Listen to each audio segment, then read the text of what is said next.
Hey, what's going on guys? This is Liam from Bali, Indonesia, and in this video we're going to talk about discipline. Okay, so we're going to talk about discipline, and we're going to talk about the discipline of not doing the right thing, but accepting that sometimes people do bad things, and basically looking and not hiding from the bad decisions that you've made, okay?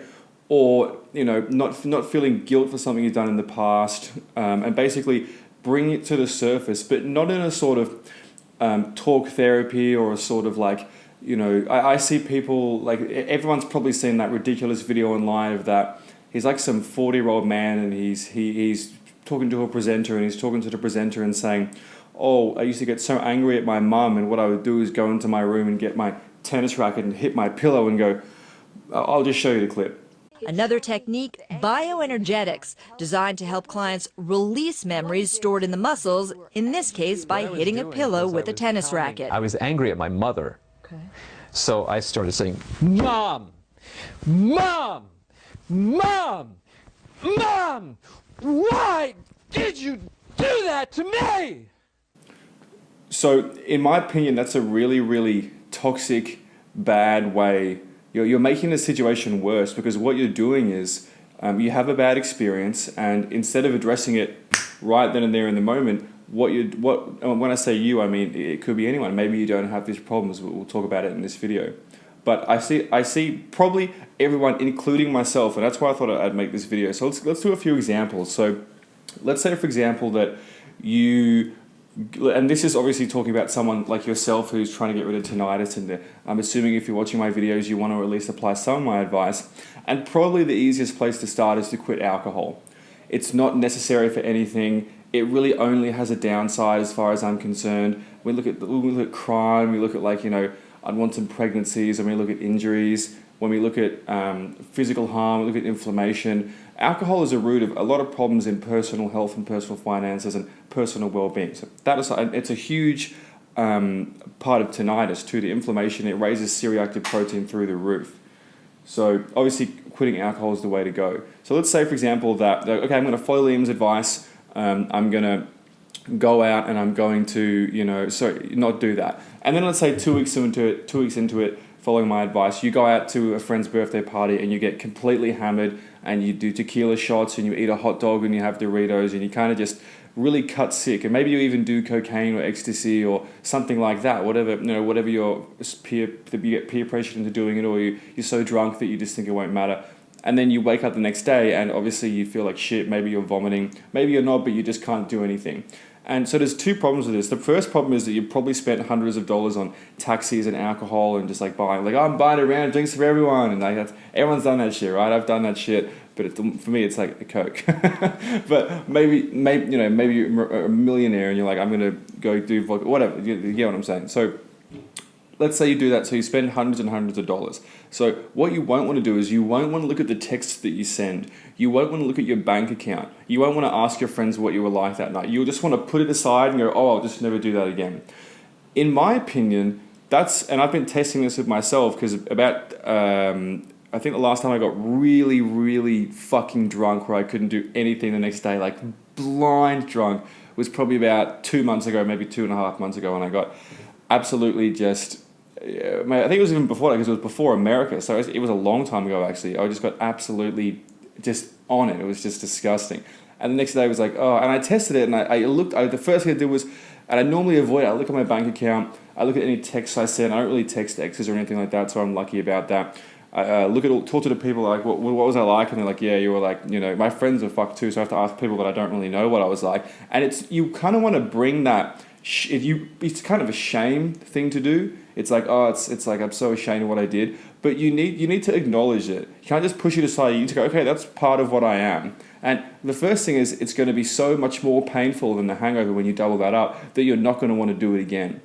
And I think that people really, they do this thing, and I've seen it in myself in the past as well when I was first trying to get rid of tinnitus. You're like, all right, I'm going to do this, and you kind of have this spectrum of you have like your regular, Liam's advice, right? Cut out carbs, cut out coffee, tea, bread, rice, pasta, alcohol, tap water, try and, talk to your doctor about getting off your antidepressants, that sort of stuff, whatever's safe and possible with your doctor's consent. And you go like, I'm going to do this, Liam. Like, I see it, and I see it so often that people who are like, this is amazing, I'm going to do it, or I'm going to do it right now, I'm going to do this, I'm going to be the best person you've ever worked with. I'm like, fuck, right, see you in 2 weeks. And they're like, and they get really angry and they go, fuck this shit, this is bullshit, this is never going to work. And what happened was they went like this, and then they went down and just crashed and just cheated, and they probably got one of the worst spikes of their life, because people have this self-destructive thing because they've never really just accepted that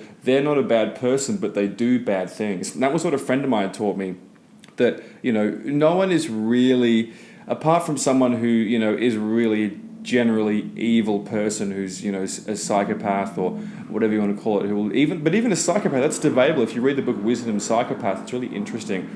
Bad people, they're bad because they do bad things, okay? And it is a decision as well, but, I'll try to wrap this video around tinnitus here, but what people really need to work on is when you do a bad thing, which would be getting drunk or cheating or whatever it is, or, in that realm, even if you steal money or something like that, or cheat on somebody, those are worse and worse things. But let me give you one more story, then we'll kind of wrap this up, and then I'll try and wrap it around what I was trying to talk about. But a friend of mine was telling me about this, probably the first time I ever heard of this whole concept of, you just do bad things, you're not a bad person, was when I was probably 19 years old, and a friend of mine went to university, and I went to university, and we'd meet up afterwards and hang out. And he told me the story he learned in philosophy, which was, there was this true story. There was a woman who, I think I even said this before, she had 2 kids and she was married to her husband, and the husband, the kids are getting older and they needed to go to more expensive schools, or, the bills went up or whatever it was.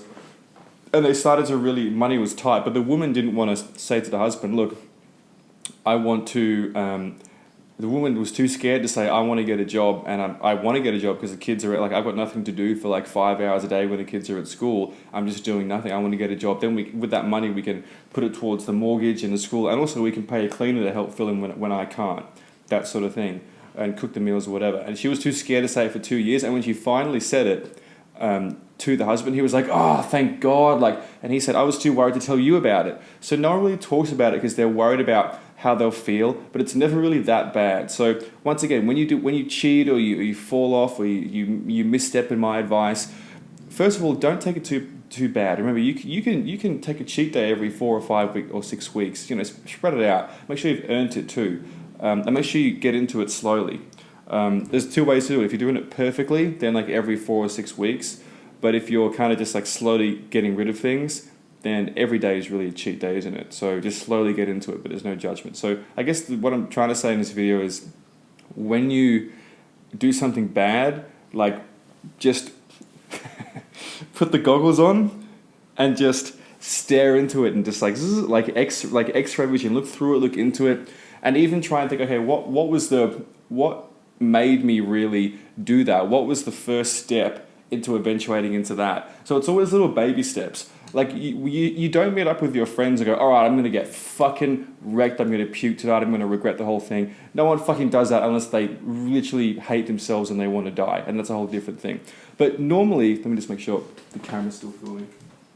Yeah, we're good. This camera's dying on me. But normally what happens is you go, okay, well, I'll drop you guys off. Or I'll come and I'll have one beer, and she's going to be there? Oh, great, she's hot, I'll go there. And because this is the sort of thing that I would think, and I'll have one beer, and I would end up, it would happen again and again and again. You'd be kind of lying to yourself.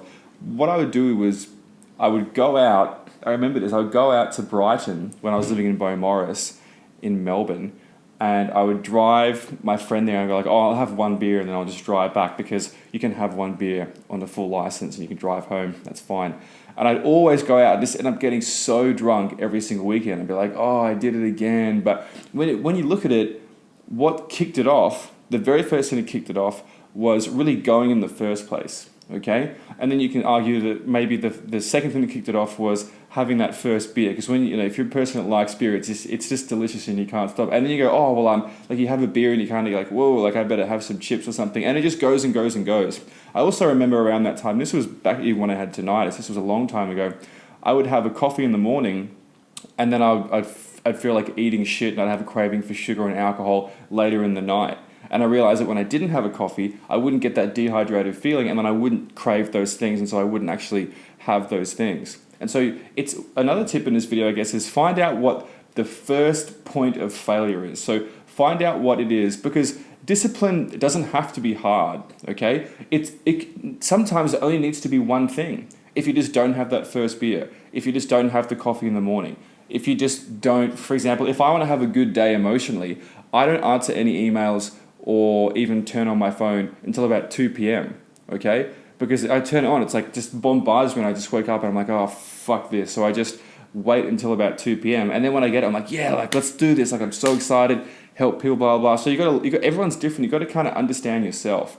If you want to understand tinnitus, the first thing you need to do is actually understand yourself, because there is different rules for different things. So for example, if you look at soccer or football or hockey or basketball, those athletes, they understand two things. They understand the game, they obviously know the rules, and then they practice the game again and again and again. But then they also understand themselves. They go, okay, well, I know that if I want to beat Michael Jordan, let's look at what he's doing. Okay, so he's working out 6 hours a day. He's getting like chiropractic help from this person. He's got this diet. He's going to bed at 10 a.m. Okay, so what it really is it's not like, okay, I'm going to do those things. It's like, all right, how can I become the person who's going to do those things?